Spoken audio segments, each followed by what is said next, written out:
এদিকে সিবিআই দফতরে কলকাতা পুলিশের এসআই চিন্ময় বিশ্বাস আরজিকরের ধর্ষণ ও খুনের মামলায় চিন্ময় বিশ্বাসকে জিজ্ঞাসাবাদ সিবিআই। লালবাজার পুলিশ কমিশনার দফতর থেকে বেশ কিছু নথি নিয়ে সিবিআই দফতরে আসেন তিনি। অন্যদিকে সিবিআই দফতরে কলকাতা পুলিশের এসআই চিন্ময় বিশ্বাস আরজিকরের ধর্ষণ ও খুনের মামলায় চিন্ময় বিশ্বাসকে জিজ্ঞাসাবাদ সিবিআই।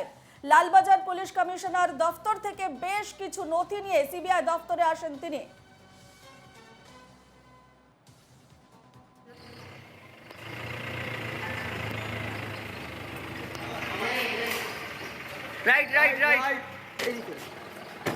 একদিকে যখন বয়ানে অসঙ্গতি থাকায় সন্দীপ ঘনিষ্ঠ দুজন অর্থাৎ অভিক দে এবং বিরূপাক্ষ বিশ্বাসকে সিবিআই দ্বিতীয় আরও একবার তলব করেছে আজ, এবং পাশাপাশি আজ দেখা গেল সিবিআই দফতরে কলকাতা পুলিশের এসআই চিন্ময় বিশ্বাসকে আরজিকরের ধর্ষণ ও খুনের মামলা চিন্ময় বিশ্বাসকে জিজ্ঞাসাবাদ সিবিআই।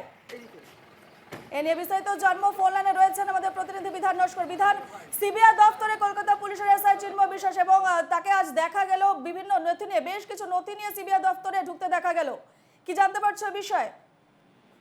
একেবারেই রূপা, দেখো এর আগে আমরা দেখেছি যে ধর্ষণ এবং খুনের যে ঘটনা আরজি করে, সেই ঘটনায় সিটের আধিকারিক থেকে শুরু করে টালা থানার বিভিন্ন অফিসার তাদেরকে ডাকা হয়েছে, তাদেরকে জিজ্ঞাসাবাদ করা হয়েছে, তাদের বয়ান রেকর্ড করা হয়েছে। সেক্ষেত্রে সেইখান থেকে যে তথ্য উঠে এসেছে সব মিলিয়ে একেবারে সিবিআই সূত্রে যেটা জানা যাচ্ছে যে তাদের কাছে বেশ কিছু নথি চাওয়া হয়েছিল, সেই সমস্ত নথি কিন্তু একেবারে দিতে পারেনি সম্পূর্ণ নথি, যে কারণে তদন্তের ক্ষেত্রে তাদের সমস্যার মধ্যে পড়তে হচ্ছে। সেই কারণে বারবার করে যে সময় প্রথম দিন থেকে সিটের আধিকারিক থেকে শুরু করে টালা থানার যে সমস্ত তথ্য তারা সংগ্রহ করেছে সেই সমস্ত তথ্য বারবার করে চাওয়া হচ্ছিল।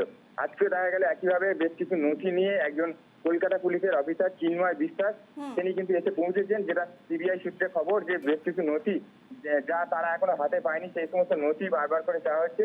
এই সমস্ত নথির মধ্যে বেশ কিছু নথি এই অফিসার তিনি নিয়ে এসেছেন এবং সেই সমস্ত নথি কিন্তু খতিয়ে দেখা হচ্ছে ইতিমধ্যে সিবিআই এর তরফ থেকে। এবং পাশাপাশি তোমাকে জানিয়ে রাখি যে বেশ কয়েকজনকে জিজ্ঞাসাবাদ করা হয়েছে, যে সন্দীপ ঘোষ ঘনিষ্ঠ যে চিকিৎসক রয়েছে সেই চিকিৎসক সংক্রান্ত বিষয়ে কিন্তু একেবারে বেশ কিছু চিকিৎসক সন্দীপ ঘনিষ্ঠ তারাও কিন্তু একেবারে সিবিআই এর স্ক্যানারে রয়েছে এমনটাও জানা যাচ্ছে। আজ গতকাল আমরা দেখেছি বিরূপাক্ষ বিশ্বাস, অভিক দে সহ আরো একজন অর্থাৎ তিনজনকে কিন্তু জিজ্ঞাসাবাদ চালানো হয়েছে দফায় দফায় এই সন্দীপ ঘনিষ্ঠ, এবং আজকেও কিন্তু বিরূপাক্ষ বিশ্বাস এবং অভিক দে তাদের আসার কথা রয়েছে।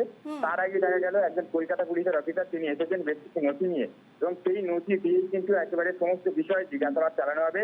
এই ঘটনার দিন ঘটনাস্থলে যে ভিডিও ভাইরাল হয়েছিল সেই ভিডিওতে যে সমস্ত চিকিৎসকদেরকে দেখা গিয়েছিল, অভিক দে বিরূপাক্ষ বিশ্বাস ছাড়াও আর কারা কারা ছিল, এই সমস্ত বিষয় কিন্তু পুলিশের তরফ পুলিশকেও জিজ্ঞাসাবাদ করা হচ্ছে। কলকাতা পুলিশ আধিকারিক বা টালা থানার যারা অফিসার রয়েছে তাদেরকেও কিন্তু এই সম্পর্কে জিজ্ঞাসাবাদ চালানো হচ্ছে, যে ঘটনাস্থলে এই বহিরাগত চিকিৎসক তারা কেন এসেছিলেন, কি কারণে এসেছিলেন, পুলিশ কেন তাদেরকে অ্যালাউ করেছিল সেই ঘটনাস্থলে, এই বিষয়টি কিন্তু একেবারে পুলিশের তরফ পুলিশকে জিজ্ঞাসাবাদ করা হচ্ছে।